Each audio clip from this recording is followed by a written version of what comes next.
Look, we all know the issues that exist at the minute in relation to the cost of living crisis, and we know that the government's budget did not have any solutions in relation to those who are suffering at this point in time, whether we're talking about the issues in relation to insurance, whether we're talking about rent, whether we're talking about the cost of housing in general, and obviously the insurance companies and some of I think anybody who has recently had to buy shopping will realise just the cost of everything, and I think that's the way it was explained to me by many people.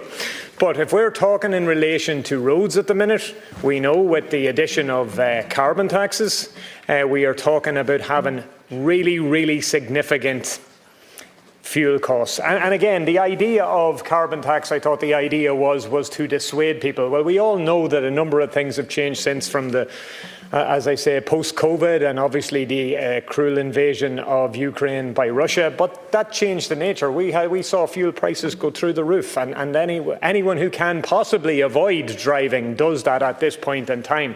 So I do not see any logic in relation to keep adding on the pain. And also, I think it has been brought up by many before, it also creates an anomaly in border areas and creates an issue in relation to those that are trying to sell fuel in the part of the world that I come from, and that's a particular issue that could be dealt with, you know. Now, it's not the only cost that obviously that have gone up in the last while.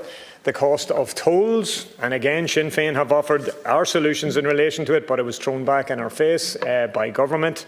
And look, obviously government isn't overly worried in relation to those particular issues, but the fact is there's an awful lot of people out there at this point in time who are absolutely feeling the pain. But if we're talking about cross-border issues that are impacting in relation to hauliers, I think my colleague Cathy Bennett spoke about the issue in relation to tachographs and even the technical point of view, and she lives in a place like myself whereby you could cross the border over and back a number of times, so it doesn't make sense that someone would have to technically get out and switch a apparatus around and all the rest of it. But we also know that there's also a requirement for HGV drivers to pay generally before they have crossed the border a €10 levy.